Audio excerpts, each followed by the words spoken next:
नमस्कार सबैजनालाई मेरो च्यानल नेपाल अनलाइन सेयर मार्केटमा तपाईँलाई स्वागत छ। आज मैले fundamental analysis of NRN infrastructure and development लिमिटेडको बारेमा भिडियो लिएर आएको छु। यसको वित्तीय विवरणको बारेमा आज म जानकारी दिन्छु।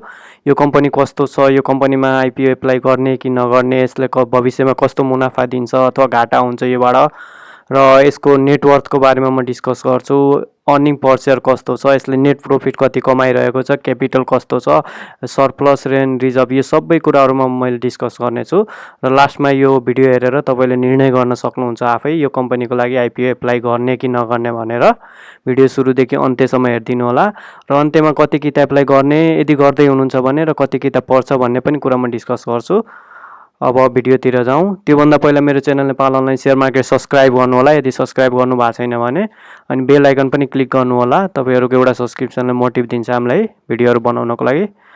ल अब पहिला म यसको बेसिक कुराहरू डिस्कस गर्छु। बेसिक कुराहरू मैले अलरेडी पनि भनिसकेको छु। अहिले चाहिँ सर्टकटमा मैले यो बेसिक कुराहरू डिस्कस गर्छु, त्यसपछि यसको बिजनेस मोडलतिर जान्छु म। अहिले चाहिँ यसको पेड अप क्यापिटल भनेको हेर्न सक्नुहुन्छ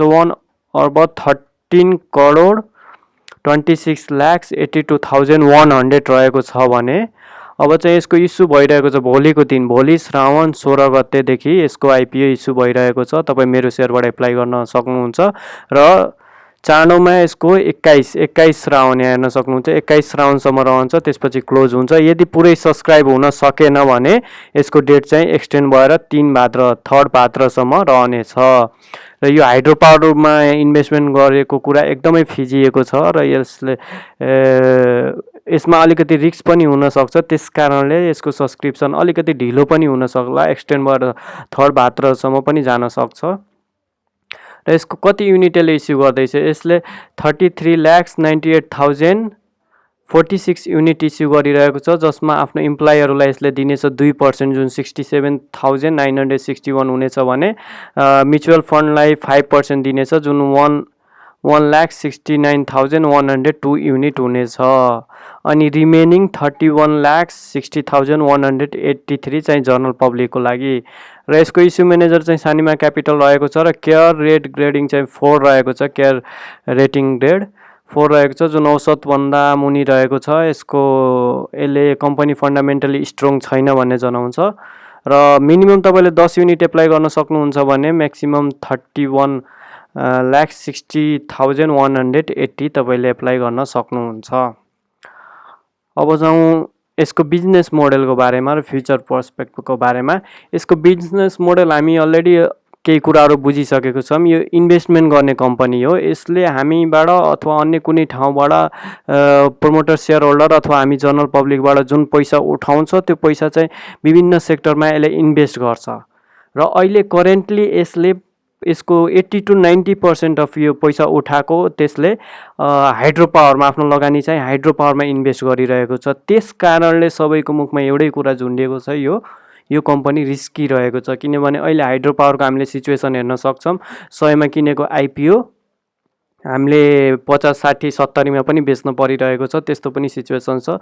त्यस आधारमा यो कम्पनीले पनि हाइड्रो पावरमा लगानी गर्ने भएको कारणले यसमा रिस्क छ भन्ने कुरा पनि बुझ्न सकिन्छ र सबैले यो कुराहरू बुझिराखेको छन्। र अहिले म यसको बारेमा अलिकति भित्र गएर पनि कुरा गर्छु, अहिले यसको डिटेल। अहिले चाहिँ यसले करेन्टली हाइड्रो पावरमा लगानी गरिरहेको छ, त्यो सही कुरो हो। आफ्नो 80% 90%सम्म पुँजी चाहिँ हाइड्रो पावरमा नै लगानी गरिरहेको छ। र हाइड्रो पावर किन रिस्की भएको छ त्यो पनि कुराहरू तपाईँहरूलाई थाहा होला, किनकि हाइड्रो पावरमा पैसा चाहिँ तिनीहरूले ब्याङ्कबाट कतैबाट लोन लिएर लगानी लाउँछन् र यो डेटमा कम्पनी तयार भइसक्छ र बिजुली इलेक्ट्रोनिसिटी उत्पादन हुन स्टार्ट हुन्छ भनेर एउटा डेट पनि दिन्छ र कहिले पनि डेटमा तिनीहरूले काम सकेर प्रोडक्सन चाहिँ स्टार्ट गर्न सक्दैनन्। त्यो पनि प्रब्लम छ। अब 2079मा भन्यो भने त्यो 2080-81सम्म मात्र त्यो कम्पनी रेडी हुन्छ, त्यो हाइड्रो पावर रेडी हुन्छ र बिजुली प्रोडक्सन स्टार्ट गर्छ। र स्टार्ट गरेको त्यसले लगभग 7-8 वर्षसम्म त्यसले कमाएको आफ्नो मुनाफा लोन नै तिरेर सकाउँछ। लोन तिरेर मात्र सकाउँछ। लोन तिरेर सकेपछि मात्र त्यसले प्रॉफिट जेनेरेट गर्न स्टार्ट गर्छ र आफ्नो शेयर होल्डरहरूलाई प्रॉफिट दिने गर्छ। यसले गर्दाखेरि एकदमै धेरै टाइम लाग्ने गर्छ यो हाइड्रो पावरबाट प्रॉफिट कमाउनको लागि। र अहिलेको करेन्ट सिचुएसनमा हाइड्रो पावर लसमा गइरहेको छ, त्यही कारण हो। कहिले पनि हाइड्रो पावर चाहिँ टाइममा रेडी हुन नसक्ने र ब्याङ्क लोन तिर्दा र टाइममा ब्याङ्क लोन तिर्न नसकेर फाइन पनि लाग्ने गर्छ। त्यस कारणले पनि लसमा जाने गर्दछ हाइड्रो पावरहरू। अब त्यस्तै सेक्टरमा यो कम्पनीले पनि धेरै लगानी लगाइरहेको छ अहिलेको करेन्ट सिचुएसनमा। त्यसले गर्दा सबै आइपिओ एप्लाई गर्ने इन्भेस्टरहरू अलिकति त्रासित छन् यसमा आइपिओ एप्लाई गर्ने कि नगर्ने भन्ने कुरा आइसकेको छ। तर यस कम्पनीले भनेको छ भविष्यमा यसले अरू अन्य सेक्टरमा पनि लगानी गर्नेछ। अहिले पनि करेन्ट सिचुएसनमा यसले ब्याङ्कमा डिपोजिट पनि राखेको छ, बोन्ड डिबेन्चरहरू पनि खरिद गरेको छ, इक्विटीहरू पनि खरिद गरेको छ। यसको हाइड्रो पावर बाहेक अन्य sector like Nepal investment bank, Nepal life insurance र सानिमा इक्विटी फन्ड जस्तोमा पनि यसको लगानी रहेको छ, जुन एकदमै थोरै लगानी रहेको छ र त्योबाट थोरै भए नि मुनाफा कमाइरहेको छ यो कम्पनीले। तर करेन्ट सिचुएसनमा जुन यसले आफ्नो धेरै लगानी हाइड्रो पावरमा लगाएको छ त्यो चाहिँ यो टाइममा यसले त्योबाट प्रफिट जेनेरेट गरिरहेको छैन। त्यस आधारमा यो कम्पनी यो सर्ट टर्मको लागि, अहिलेको लागि, रिसेन्ट सिचुएसनको लागि यो कम्पनी त्यति उचित छैन भन्ने कुरा बुझ्न सक्नुहुन्छ। तर लङ टर्ममा गएर सायद यसले राम्रो मुनाफा दिन सक्छ। जब सबै कम्पनीहरू, यसले लगानी गरेको कम्पनीहरूले इलेक्ट्रोनिक सिटी उत्पादन गरेर लोन तिरेर त्यसपछि जुन प्रफिट जेनेरेट गर्छन् त्यसबाट तपाईँहरूलाई राम्रो डिभिडेन्ड दिन सक्छन् भन्ने कुरा बुझ्न सकिन्छ।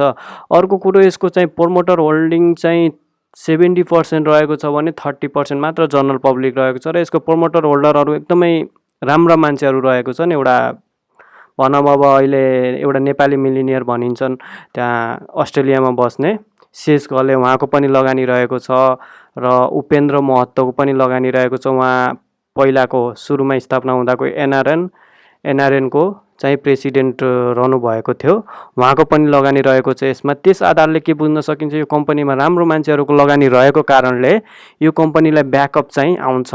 गाह्रो समयमा पनि यो कम्पनीले ब्याकअप पाउँछ र सायद आफ्नो सिचुएसन यसले चाँडै सुधार्न पनि सक्छ भन्ने कुराहरू बुझ्न सकिन्छ। र कम्पनीले अलरेडी भनिसकेको छ अन्य सेक्टर लाइक सोलर पावरमा पनि यसले लगानी गर्नेछ, होटेल सेक्टरमा पनि लगानी गर्नेछ र अरू विभिन्न एग्रिकल्चर यस्तोमा पनि लगानी गर्नेछ यो कम्पनीले भविष्यमा। त्यसमा लगानी यसले आफ्नो बढाउने बित्तिकै यसले मुनाफा पनि कमाउन थाल्छ भने एउटा लङ टर्मको प्रोस्पेक्टमा हेर्दाखेरि यस कम्पनीले मुनाफा दिन्छ भन्ने पनि कुरा बुझ्न सकिन्छ। तर अहिले सर्ट टर्ममा तपाईँले प्रफिट देला भन्ने बुझ्न सकिँदैन हामीले, किनकि अब सिचुएसन हेरिसक्नुभयो। र यसको अरू पनि कुरा हामी भित्रको डिस्कस गरौँ त्यसपछि अरू भनौँला। अब यसको हेर्नुहोस्, यसको इन्भेस्टमेन्ट चाहिँ दोर्दी खोला हाइड्रो पावरमा रहेको छ, 27 मेगावाट रहेको छ यसको क्यापासिटी। र यसको प्रोडक्सन रेट चाहिँ 2077 8/15देखि स्टार्ट हुन लागेको छ। अब टाइम भइसकेको छ, यदि टाइममै यसले प्रोडक्सन स्टार्ट गर्यो भने स्योर केही राम्रो हुन्छ। तर टाइममा प्राय हाइड्रो पावरले गर्दैनन्। तर अब यसको हेरौँ।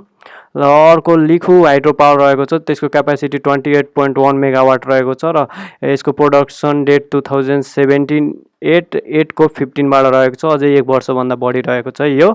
र मिडल तमर हाइड्रो पावर अर्को रहेको छ, यसको क्यापासिटी 54 मेगावाट एन्ड अर्को एउटा ब्रान्च रहेको छ जुन 19 मेगावाट रहेको छ। र प्रोडक्सन स्टार्ट फ्रम हेर्न सक्नुहुन्छ, 54 मेगावाटवाला चाहिँ 2078देखि रहेको छ, 1 वर्षको हाराहारीमा छ भने 19 मेगावाटवाला 2079 जुन 2 वर्षको हाराहारीमा रहेको छ। र अर्को रहेको छ माथिल्लो मैलुङ खोला जलविद्युत योजना जुन 14.3 मेगावाट रहेको छ क्यापासिटी र यसको प्रोडक्सन 2078 भनेपछि 1 वर्षको हाराहारीमा रहेको छ। त्यसपछि यसको प्रोडक्सन स्टार्ट हुन्छ। र यसको अन्य लगानीहरू नेपाल इन्भेस्टमेन्ट ब्याङ्कमा पनि रहेको छ, नेपाल लाइफ इन्सुरेन्स कम्पनी लिमिटेडमा पनि रहेको छ र सानिमा इक्विटी फन्डमा पनि रहेको छ। अहिले रिसेन्टली यसले ब्याङ्कको फिक्स्ड डिपोजिट पनि बाट नै कमाइरहेको छ। तर प्रब्लम के छ भन्दाखेरि एभ्री इयर फिक्स्ड डिपोजिटको इन्ट्रेस्ट रेट पनि ब्याङ्कहरूले घटाइरहेको छ, यो वर्ष पनि घटाएको छ। त्यसले गर्दा त्योबाट नि यसको मुनाफा हुन अब कम हुन्छ र यसको कम्पनीको सिचुएसन यो रिसेन्ट टाइममा अझै पनि बिग्रिन सक्ने सम्भावना छ। अब यसको पेड अफ क्यापिटल भएर पेड अफ क्यापिटल यसको 74 र 75 सालमा 76.8 करोड रहेको छ भने 75-76 अहिले करेन्ट इयरमा 79.3 करोड रहेको छ, जुन अलिकतिले ग्रोथ भएको छ। र फ्युचरमा हेर्नुहोस्, अब फ्युचरमा यसले ग्रोथ गर्दै जान्छ। 76 र 77मा 1.13 अर्ब, फ्युचर अब 77-78 मा 1.13 र यो 3 वर्षसम्म तपाईँ 77देखि लिएर 79सम्म यसले आफ्नो क्यापिटल चाहिँ सेम राख्नेछ 1.13 अर्ब। त्यसले के बुझ्न सकिन्छ, यसले बोनस र राइट सेयर पनि सायद इस्यु गर्दैन होला। अब चाहिँ रिजर्भ एन्ड सरप्लस हेर्नु 74-75 मा 2.6 करोड रहेको छ र 75 र 76 मा 1.6 करोड भनेपछि घटेको रहेछ, जुन राम्रो पक्ष होइन रिजर्भ एन्ड सरप्लस घट्नुको। त्यस आधारमा पनि हामी हेर्न सकिन्छ यो कम्पनी फन्डामेन्टली विक छ र फ्युचरमा चाहिँ यसले फेरि बढाउने छ र 76 र 77 मा 2.4 र 77-78 मा 3.9 र 78-79 मा 4.9। अहिले चाहिँ करेन्टमा यसको सिचुएसन राम्रो रहेको छैन र नेट प्रफिट पनि हेर्न सक्नुहुन्छ एकदम थोरै रहेको छ, न्यून नेट प्रफिट रहेको छ यसको 74-75 मा 25,967.70, 75-76 मा झन घटेको छ 16,319 रहेको छ यसको करेन्ट सिचुएसन, यति विक रहेको छ र फ्युचरमा चाहिँ यसले सुस्तरी बढाएको यहाँ हेर्न सक्नुहुन्छ। र अर्को कुरा गरौँ नेटवर्थ पनि हेर्न सक्नुहुन्छ 74-75 मा 103 छ भने 103.38 छ भने 75 र 76 मा 102.06 रहेको छ, जुन घटेको छ र फ्युचरमा पनि अर्को सालसम्म पनि त्यही रहनेछ, एराउन्ड अलिकतिले मात्र ग्रोथ हुनेछ र 79 सम्म थोरै मात्र ग्रोथ हुनेछ। यसमा पनि हामी स्ट्रङ केही पनि हेर्दैनौँ। अहिले रिसेन्टको टाइममा यो घटिरहेको छ, यो पनि एउटा नराम्रो पक्ष भयो। र अर्निङ पर सेयर हेर्न सक्छौँ 74-75 मा 3.38 रहेको छ भने अहिले 75-76 मा 2.04, यो पनि घटिरहेको छ, यो पनि नराम्रो पक्ष भयो र अर्को साल फ्युचरमा पनि 2.04 सेम रहनेछ र सुस्तरी यसले बढाउनेछ, एकदमै सुस्तरी बढाउनेछ, त्यो एकदमै यो पनि ठिक छैन। अब यसरी हामी हेर्दाखेरि यसको फन्डामेन्टल एनालाइसिस गरेर इपिएस, नेटवर्थ, नेट प्रफिट र क्यापिटल हेर्दाखेरि अनि रिजर्भ एन्ड सरप्लस हेर्दाखेरि फन्डामेन्टल एनालाइसिस गरेर यो कम्पनी अब आइपिओ एप्लाई गर्नलाई एकदमै उचित छैन। अहिलेको रिसेन्ट टाइममा यो तपाईँ यसबाट मुनाफा कमाउन एकदमै गाह्रो छ भन्ने कुरा बुझ्न सक्नुहुन्छ। जसरी हामी कुनै पनि सेयरमा लगानी गर्दाखेरि फन्डामेन्टल एनालाइसिस गर्नुपर्छ भन्ने कुरा बुझिन्छ र यसरी फन्डामेन्टल एनालाइसिस गर्दाखेरि फन्डामेन्टल एनालाइसिसले के भन्छ, यो कम्पनीमा लगानी नगर्नुहोस्, अहिलेको समयमा यो ठिक छैन भन्ने कुरा बुझ्न सक्छौँ। हाउएभर यदि तपाईँले रिस्क लिन चाहनुहुन्छ, रिस्क लिने तपाईँको क्यापेसिटी छ भने तपाईँले यसमा एप्लाई गर्न सक्नुहुन्छ। सायद फ्युचरमा यसले राम्रो गर्छ, किनकि यसको सेयर होल्डरहरू, प्रोमोटर सेयर होल्डरहरू अलिकति राम्रो मान्छे रहेका छन्, उहाँहरूको ब्याकअप छ यो कम्पनीमा। त्यस आधारमा यो कम्पनीको अहिले आइरहेको अहिले आइपिओबाट उठेको पैसा सायद उहाँहरूले राम्रो अन्य हाइड्रो पावर बाहेक अन्य सेक्टरमा लगानी गरेर प्रफिट पनि कमाउन सक्नुहुन्छ, आफ्नो स्ट्रेटेजिक प्लान पनि चेन्ज गरेर केही गर्न सक्नुहुन्छ फ्युचरमा। तर अहिले चाहिँ रिसेन्ट टाइममा यो ठिक छैन यो कम्पनी। अब तपाईँमाथि डिपेन्ड पर्छ एप्लाई गर्नु कि नगर्नु। तपाईँले यदि लङ टर्म इन्भेस्टर हुनुहुन्छ भने तपाईँ एप्लाई गर्न सक्नुहुन्छ, ठिक छ। तर सानो समयमा यदि प्रफिट कमाउन चाहनुहुन्छ भने यो कम्पनीबाट हामी एक्सपेक्ट गर्न सक्दैनौँ। लाइक हामीले एनआइसी एसिया, अजोड, साधनाबाट हामीले हेरिरहेछौँ, एनआइसी एसियाको हेरिरहेछौँ, हामी आइपिओ एप्लाई गरेको थियौँ, परेको थियो र अहिले कति धेरै मुनाफा हामीले कमाइसकेको छौँ। त्यस्तो योबाट हुनेवाला छैन, एक्सपेक्ट नगर्नु, त्यस्तो केही पनि हुँदैन। फेरि पनि अहिले यसको सब्सक्राइब हुन्छ कि हुँदैन सबै सेयर भन्न सकिँदैन एक्ज्याक्टली, अब हेर्दै जाउँ। र अब हामीले कति किता एप्लाई गर्ने र कति किता पर्छ, अब एप्लाई गर्ने कुरा यसको बारेमा हामीले एक्ज्याक्टली केही पनि भन्न सक्दैन। अहिले सबैजनाको साइकोलोजी पढ्न एकदमै गाह्रो छ, के सोचिरहेको छन् सबैको दिमागमा त्यही छ, हाइड्रो पावरमा एप्लाई, हाइड्रो पावर सेक्टरमा इन्भेस्टमेन्ट गर्ने कम्पनी भएको कारणले यसमा एप्लाई गर्नु ठिक नरहला भन्ने कुरा छ। त्यस आधारमा अब सायद यसको सेयर पुरै सब्सक्राइब होला नहोला त्यो पनि कुरा हामीले एक्ज्याक्टली भन्न सक्दैनौँ। अब अर्को कुरा के रहेको छ, यो 4 महिनामा लकडाउनको बेलामा 1 लाखसम्म डिम्याट एकाउन्ट नयाँ खोलिएको छ र नयाँ डिम्याट एकाउन्ट खोल्नुको कारण के हो, नयाँ सेयर बजारमा एन्ट्री गर्ने बित्तिकै आइपिओ एप्लाई गर्ने चासो सबैलाई हुन्छ। त्यसैले मलाई जहाँसम्म लागिरहेको छ नयाँ लगानीकर्ता हुनुहुन्छ उहाँहरूले यसको आइपिओ एप्लाई गर्नेछन् धेरैजनाले भने, जुन पुरानो हुनुहुन्छ बुझेको उहाँहरूले यो कम्पनीको सिचुएसन फन्डामेन्टल एनालाइसिस गरेर हेरेर सायद लगानी नगर्लान् पनि भन्न सकिन्छ। त्यो आधारमा अब के हुन्छ हेर्दै जाउँ, यसको कति किता एप्लाई गर्ने। 10 देखि यदि तपाईँले एप्लाई गर्दै हुनुहुन्छ भने 10, 20, 30 सम्म पनि गर्न सक्नुहुन्छ, किनकि यसको धेरैले एप्लाई नगर्ला पनि त्यो आधारमा तपाईँलाई बढी पनि पर्न सक्छ। अब तपाईँको इच्छा, यदि सबै मैले भनिसकेँ। अब आफू लङ टर्म इन्भेस्टर हुनुहुन्छ भने तपाईँले एप्लाई गर्दा ठिक होला, यदि 3 वर्ष 4 वर्ष होल्ड गरेर राख्ने भए। यदि सर्ट टर्ममा तपाईँलाई प्रफिट चाहिन्छ भने जहाँसम्म यो कम्पनी त्यति ठिक छैन। र अर्को कुरो रिस्क पनि उठाउन सक्नुहुन्छ तपाईँले। सायद यो कम्पनीले भनेको छ अरू सेक्टरमा इन्भेस्टमेन्ट गर्ने, सायद 1 वर्ष 2 वर्षमै यसको सिचुएसन धेरै राम्रो हुन पनि सक्छ। त्यस आधारमा तपाईँले रिस्क पनि उठाउन सक्नुहुन्छ, तपाईँमाथि पुरै भर पर्छ अब तपाईँले के निर्णय लिनुहुन्छ। मैले यसको सबै कुरा भनिसकेँ। फन्डामेन्टली अहिले यो कम्पनी चाहिँ अलिकति विक नै छ, तर जुन आधारले अब फ्युचरमा केही हुन्छ कि भन्ने एक्सपेक्ट मात्र हो। अब तपाईँको इच्छा, जे पनि गर्न सक्नुहुन्छ, एप्लाई गर्नुहोस् या नगर्नुहोस्।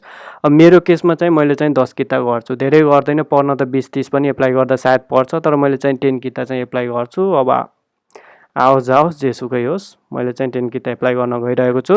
अब तपाईँहरूको इच्छा। मेरो भिडियो वाच गरिदिएकोमा धन्यवाद तपाईँहरूलाई। र मेरो channel Nepal online share market subscribe गर्नु होला यदि गर्नु भएको छैन भने, अनि बेल आइकन पनि क्लिक गर्नु होला आगामी दिनमा यस्तै सेयर मार्केटका भिडियोहरू हेर्नको लागि। हस्त धन्यवाद।